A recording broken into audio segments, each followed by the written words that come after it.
Assalamualaikum warahmatullahi wabarakatuh. Halo teman-teman, perkenalkan, namaku Salsabila Zahra Salihah, mahasiswa Prodi Manajemen dan Penilaian Properti Universitas Gadjah Mada. Pada video kali ini, aku akan sedikit menjelaskan tentang Sistem Informasi Manajemen Aset. Selamat menonton!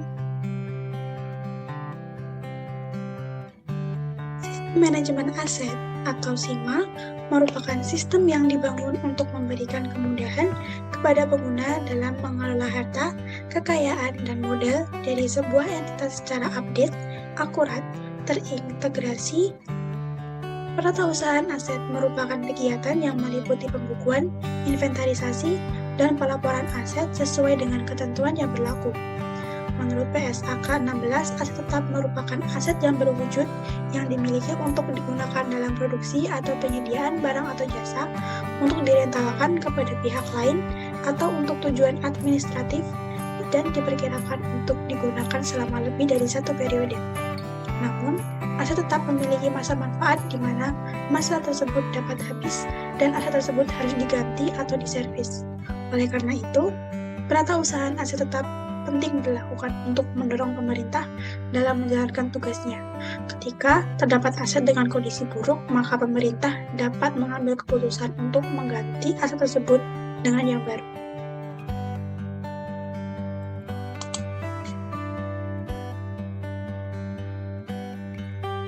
Apa itu sistem manajemen aset? Sistem informasi manajemen aset adalah sistem informasi berbasis web dengan bertujuan mengelola, memelihara, dan pengawasan terhadap aset-aset penting yang diperlukan untuk menunjang pengambilan keputusan dan dianggap tentang rencana anggaran dan akuisisi investasi baru.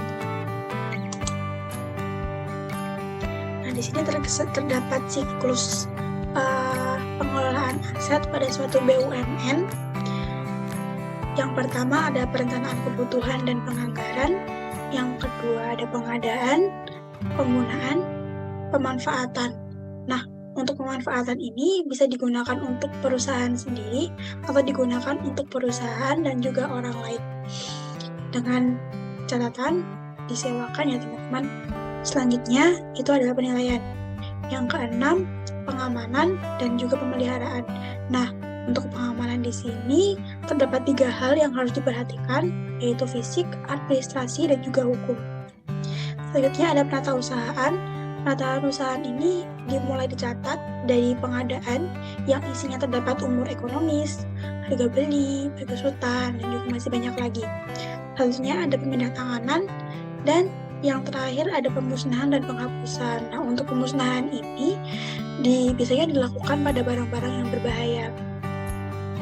Maksudnya ada asas pengelolaan barang.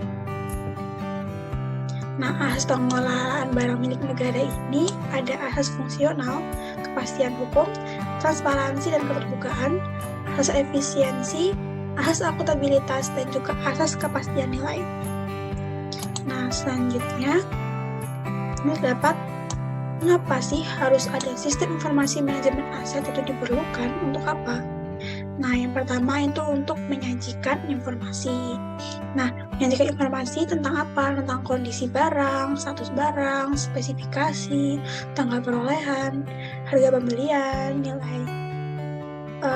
nilai yang disusutkan, lokasi aset, hingga transaksi secara komprehensif dengan informasi yang valid. Lalu yang kedua itu mampu membantu proses inventarisasi dan pengendalian aset, seperti pemusnahan pengadaan, pemeliharaan aset, pembuatan kartu inventaris barang, mutasi atau transfer aset penginvetan dan penghapusan.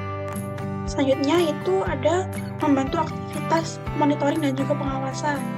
Selanjutnya untuk mendukung pengembangan perencanaan strategis bagi manajemen dengan menyajikan laporan-laporan untuk pengambilan keputusan. Selanjutnya ada akuntabilitas untuk good governance. Nah, selanjutnya itu pasti dalam mengelola barang milik negara itu harus disesuaikan dengan klasifikasi aset. Nah, dalam pengelolaan barang ini terdapat 4 klasifikasi aset, yaitu dapat aset lancar, aset tetap, aset lainnya, dan juga aset bersejarah. Nah, contohnya untuk aset lancar apa saja sih? Nah, itu yaitu misal persediaan seperti bolpen, spidol, lalu penghapus papan tulis, dan juga masih banyak lagi. Lalu untuk aset tetap, contohnya seperti tanah, bangunan, mesin, dan juga peralatan. Selanjutnya ada aset lainnya, contohnya berupa lisensi, hak cipta, software dari komputer, dan juga bisa juga dari waralaba. Selanjutnya ada aset bersejarah. Nah, aset bersejarah ini contohnya berupa monumen sejarah, tempat purbakala, dan juga gedung-gedung bersejarah. Selanjutnya kita akan memasuki tentang sistem informasi. Informasi merupakan komoditi yang bernilai tinggi, penting, dan strategis bagi perusahaan untuk mendukung tercapainya tujuan. Nah, bagi perusahaan, informasi menjadi dasar pengambilan keputusan, dasar untuk pengendalian, pengelolaan kompleksitas, hubungan organisasi, dan juga lingkungannya. Nah, di era teknologi yang kian berkembang ini, informasi dapat dikelola dengan mudah, akurat, cepat, daya tahan dalam memproses juga tinggi, kemampuan mengikuti perintah, dan kapasitas pengingat yang bagus, dan operasinya secara otomatis.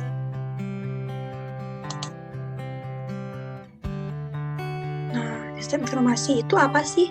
Sistem informasi juga merupakan sistem untuk mengintegrasi data, memproses, dan juga menyimpan, serta mendistribusikan informasi, membantu menganalisa permasalahan melalui grafik dan juga tabel.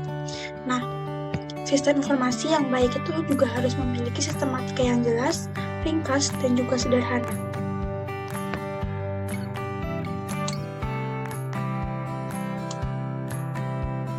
Sistem informasi juga bukan semata-mata mengotomatisasikan prosedur yang lama, tapi juga menata, memperbarui, dan menciptakan aliran data yang efisien, tepat, sistematis, dengan penyajian dan yang informatif, akurat, sesuai standar, dan distribusi informasi yang efektif.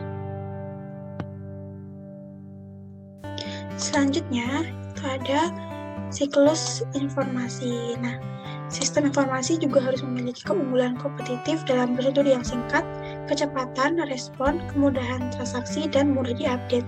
Nah, ini terdapat siklus informasi yang teman-teman. Yang pertama itu, siklus informasi itu harus mengumpulkan data terlebih dahulu. Lalu yang kedua itu menginput ke dalam software. Lalu yang selanjutnya itu ada pengolahan data. Nah, pengolahan data di sini bisa untuk pencatatan data, memasukkan, lalu manipulasi data seperti pengklasifikasian, kalkulasi, sorting, merging, summarizing, storing, dan retrieving.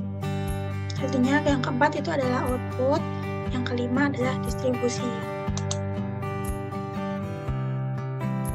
Nah, ada beberapa hal yang harus diperhatikan ketika merancang sistem informasi. Itu berbasis perspektif pemakai, lalu pembangunan sistem informasi oleh pihak ketiga yang tidak tepat guna menyebabkan pemborosan. Nah, pemborosan ini karena apa sih? Karena kurang user friendly, kurang interaktif, tampilan yang sulit dipahami, dan kurang dinamis dan kaku. Lalu yang ketiga itu memperhatikan reposisi pemakai, mudah digunakan, dan juga menarik. Selanjutnya ada faktor-faktor yang berpengaruh yang harus diperhatikan ketika merancang sistem informasi. Yang pertama itu efisiensi dan juga efektivitas, prosedur memasukkan data sesingkat mungkin, tren masa depan, interaktif, integritas dan keamanan data, dan juga efisiensi dalam pembayaran. Lalu, sistem informasi manajemen aset, bagaimana sih penerapannya di Indonesia? Apakah sudah baik atau belum? Nah, menurut dari web Kemenkyu, peluncuran SIMA di Indonesia sudah diterapkan sejak tahun 2015. Penggunaan SIMA oleh entitas baik pemerintah maupun pemerintah sudah mulai diterapkan di Indonesia. Namun, pencatatan aset di sektor pedesaan masih kurang karena aplikasi pencatatan aset baru diterapkan di desa pada tahun 2020 atau 2021, sehingga pencatatan aset di desa masih tertinggal, teman-teman. Nah, untuk sistem informasi manajemen aset, kita sudah menggunakan Microsoft Access. Ini bisa kita coba ya, teman-teman ya.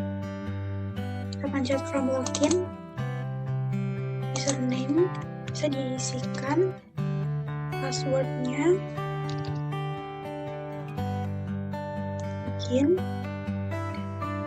Oke. Nah, untuk menu utama kita akan disajikan dengan tulisan seperti ini, SIMADEP atau Sistem Informasi Manajemen Aset Departemen Ekonomi Bisnis. Selanjutnya ada data barang. Nah, data barang di sini, di kolom di sini terdapat form barang, gambar, referensi, dan juga nama cari barang untuk search. Ini kita simpan terlebih dahulu. Nah, untuk mencari nama, kita mencoba untuk mencari PC. Nah, di sini akan muncul, kalau kita klik, maka form dari PC tersebut akan muncul. Jadi mari kita coba memasukkan baru. Nah, untuk ID barang, kita bisa lihat dari referensinya teman-teman untuk klasifikasi inventaris, jenis aset, dan juga tipe aset. Kita bisa lihat dari sini.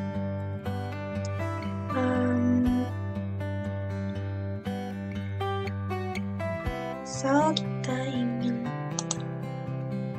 memasukkan komputer 04.03.01.03 ini untuk ini ya teman-teman, untuk nomor urutnya, karena di sini PC sudah ada 2, kayak di sini ada 3. Nah, lalu yang paling belakang adalah diisi tahun perolehan. Kategorinya kita pilih kategori barang elektronik, barang PC, mereknya kita misalkan saja mereknya HP, jumlah asetnya 5 juta. Jumlah asetnya ini 1 ya teman-teman, mohon maaf, 1, lalu nilai per asetnya adalah 5 juta. Nah, ini untuk ruangnya bisa dipilih, misalkan saja ruang keuangan, kondisinya baik, asal perolehan dari kita membeli ya, pembelian, tahun perolehannya 2022. Nah, untuk menambahkan gambar di sini bisa klik add. Lalu untuk mencari di sini saya sudah download komputer. Oke, nah ini akan tampak di sini ya teman-teman. Kita update. Oke. Nah, mari kita lihat apakah PC di sini sudah jadi 3. Nah, sudah jadi 3 ya teman-teman. Kalau kita klik, nah sudah muncul seperti ini. Oke, kalau sudah, misal kita ingin menghapus ya, mungkin ini ada kesalahan sesuatu, maka kita bisa hapus. Tekan yes, lalu kita silang ini. Selanjutnya ada kategori barang, data ruangan, dan data kondisi. Untuk memasukkannya sama seperti tadi ya teman-teman, kurang lebih. Selanjutnya kita akan melihat di laporan. Nah, untuk di laporan ini terdapat tanggal ya teman-teman, tanggal hari ini, tanggal 14 Oktober 2022. Selanjutnya di bagian paling bawah itu terdapat, nah ini terdapat jumlah nominal asetnya, ada tanda tangan penanggung jawabnya. Nah, ini cetak, bisa kita cetak PDF dan juga cetak Excel. Nah, untuk cetak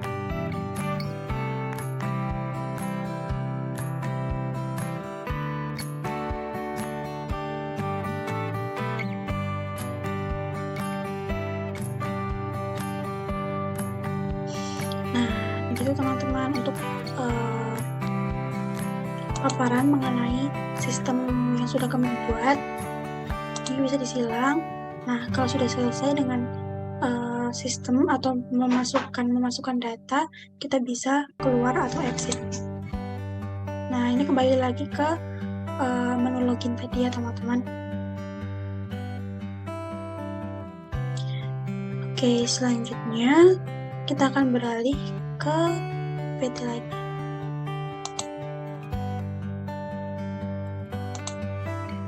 Nah, untuk kendala, saran, dan pengembangan aplikasi, kita suruh menambah search, Excel yang telah terdownload tidak ada gambar aset, menambah tanggal laporan, referensi dihidupkan, menambah tanda tangan penanggung jawab di laporan, asal perolehan dibuat pilihan, dan juga PDF tidak terfoto.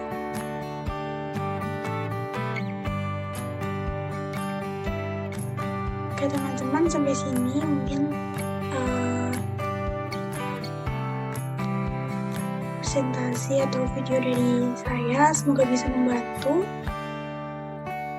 Bila itu hidayah. Assalamualaikum warahmatullahi wabarakatuh.